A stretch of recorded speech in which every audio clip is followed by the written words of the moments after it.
primer equip del Barça tornava a la feina aquest dilluns amb la vista posada al partit de dimecres, de demà, contra l'Inter. En aquesta sessió de recuperació, totes les mirades van estar posades en Marc-André Ter Stegen, qui va acabar el partit davant el Celta amb una lumbàlgia.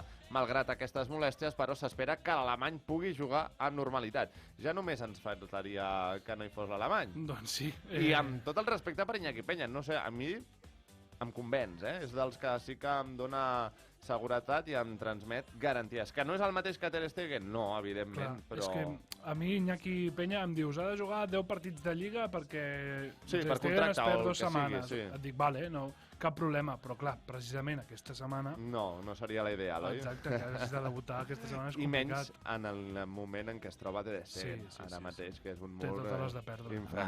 Millor que no passés això, no? Esperem que no, Xavi. pugui jugar aquesta nit i també al Bernabéu, no? Correcte. Bé, per avui està prevista l'arribada de l'Inter a Barcelona, encara que no hi seran tampoc Lukaku ni Brozovic. A Xavi l'escoltarem també atendrà als mitjans, juntament amb Pedri. Ahir, però, ja podíem escoltar Eric Garcia en declaracions a TV3, on es mostrava molt confiat amb les seves opcions i també assegurant que l'equip està molt motivat. I sobretot molt motivats pel partit del dimecres. Sabem el que ens juguem, crec que jugar a casa és un avantatge per nosaltres, sabem que l'afició estarà allà com ha estat durant tota aquesta temporada i ojalà doncs, puguem tenir una nit molt bona. Guanyar o guanyar, Xavi, guanyar o guanyar, també la porta, a veure... No, home, jo crec que l'afició estarà amb el Barça i doncs animarem i suposo que suposarà una victòria. L'empat ja no serviria, tampoc. No, ja anem. S'ha de guanyar i si anés bé, ja posats a escollir aquests 2 gols, recuperar l'averaix. Sí, que fos un 2-0 en comptes d'un 1-0, no? Exacte, perquè qualsevol empat després ens pugui beneficiar. Correcte, bé. Un Eric Garcia que tampoc s'encongia quan li preguntaven pel partit de diumenge contra el Real Madrid. El central de Martorell afegia que se recuperen el nivell d'abans de l'aturada de seleccions, seran superiors a qualsevol rival. Fins abans del parón estàvem a un nivell de joc, un nivell de pressió molt alt, i crec que si estem a aquest nivell pot venir qualsevol rival que crec que si fem les coses bé som superiors. Què ha passat després de l'aturada de seleccions? La davallada ha sigut greu, segurament també per aquestes lesions, però jo estic una miqueta d'acord amb aquestes declaracions. El nivell que vam veure abans de l'aturada a mi no em fa poc cap rival. No, clar. Si ofereixes aquesta versió de la xavineta... Sí, la xavineta, la veritat és que ens han tallat una miqueta la progressió, no? Anàvem a tota hòstia i, bueno, ja veus, embalats com una caixa i, mira, ara mateix, doncs, anem una mica fotuts, no? Bé, en aquest duel la lupa també estarà posada en l'àrbitre del partit, Simon Marciniak. El col·legiat polonès ja va xiular el duel entre tots dos conjunts de la fase de grups l'any 2018, que va acabar amb empat. El balanç del Barça amb Marciniak és d'una victòria, un empat i 2 derrotes. Un 4-0 contra el PSG i el 3-0 davant la Juventus. A veure, en primer lloc, creus que l'àrbitre està condicionat ja pel que va passar la setmana passada del Giuseppe Meazza? Segur, encara que ell no vulgui i sigui professional, t'ha de passar pel camp perquè ho va veure tothom, se n'ha fet molta polèmica, el Barça va parlar internament amb la UEFA, ha dit, tot i que després... Sí, la Porta també ho va reconèixer. Exacte, la queixa oficial. Per tant, entenc que sí, que una miqueta pressió ha de sentir. Què passa?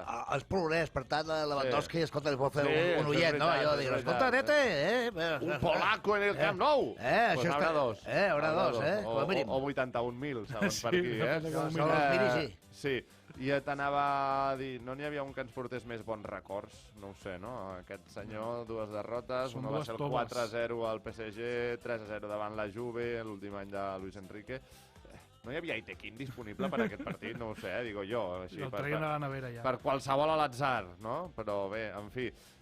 També hem d'explicar-vos que diversos culers van mostrar la seva indignació a les xarxes amb alguns socis que han posat a la venda els seus seients per un partit d'aquestes característiques. No? L'ombra de l'Eintracht de Frankfurt torna a planejar el Camp Nou, encara que de moment l'Inter ha retirat menys de la meitat de les entrades que disposava. Són unes 5.000 de les que s'han posat a la venda pels aficionats interistes i només se n'han venut de moment 1.500. No s'espera una arribada massiva d'italians al Camp Nou, però esclar, és que l'ombra de l'Eintracht és allargada. Sí, i el club ho ha de treballar, sé que és complicat, perquè al final si ho fan socis aquí ja no pot ser ficar-hi molta mà, però s'ha de treballar i perseguir per erradicar això.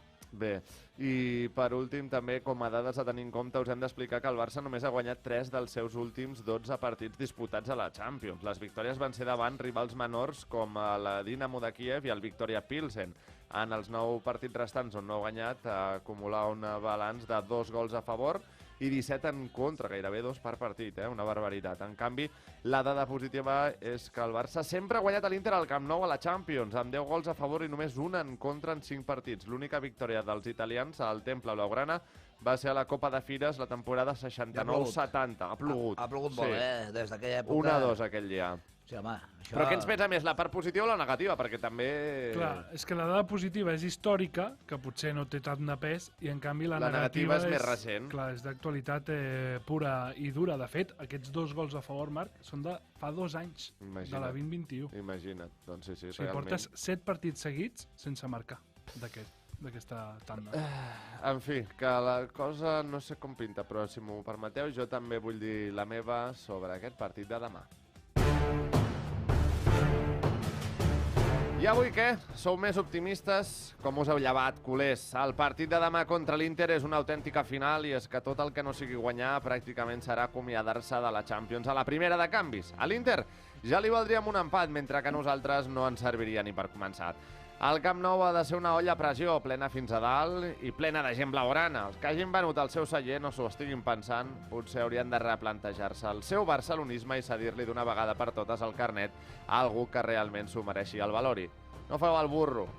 La vergonya de l'any passat contra l'Eintracht de Frankfurt no es pot tornar a repetir ni tampoc assemblar-s'hi. Volem una nit màgica a l'estadi, com la del PSG, la del Chelsea, la del Milan, la del Madrid, la de l'Arsenal, la del Bayer Leverkusen, United o la de tants altres. El partit de demà és el partit més important de la setmana. Sí, el clàssic, fixeu-vos el punt en el que estem, el clàssic ja no té la mateixa transcendència comparat amb el que ens espera a la Champions. No sé si sereu dels meus, però jo signo guanyar l'Inter i perdre contra el Madrid. Així de simple, així de cruel i així de dur. Guanyar el Camp Nou i perdre al Bernabéu. Ens hi va la vida a Europa. La ronda.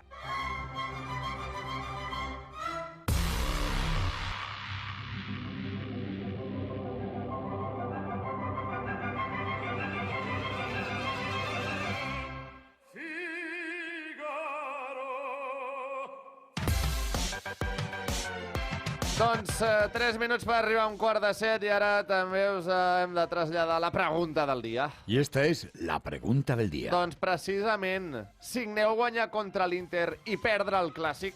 1, Sí, 2, no. Nil, com tenim les votacions? Molt igualades, moltíssim. El 55% dels rondaires diu que sí, Que sí que ho signa, guanyar l'Inter i perdre contra el Real Madrid. Per tant, el 45% diu que no. Clar, és que per molt mal que ens faci perdre sempre contra el Madrid, a la Lliga hi haurà marge de maniobra i seran Sí. com a molt 3 punts. Claro, todo el mundo se puede dejar puntos, Però, claro. claro, en la Champions lo que no sea ganar a l'Inter ja serà allò, un match ball pràcticament insalvable. No ho sé, tu què me'n dius? Costa molt. O sigui, la resposta lògica i racional, si treus el sentiment de banda, és dir que sí. Clar, aquí està. És dir que sí. Però costa molt, primer perquè és el Madrid, i després la Lliga sembla que serà a 2. Si has de perdre, que perdis per un golet només. 2-1. Sí, 2-1, ja està, tampoc... Aixecar després al Camp Nou. De fet, tenim alguns comentaris. A veure, va. Als comentaris, amb el Nil Alemany. El Luc, per exemple, diu: lo suyo es ganar los 2 partidos. Claro, Ens sí, ha home, fotut. sí, evidentment. Pero bueno, por lo pronto confiemos en que la Virgencita María y el Niño Dios de las buenas vibras, el Barça, el miércoles. Ens encomanarem al Niño Dios de les buenas vibres, i tant que sí. Com mola.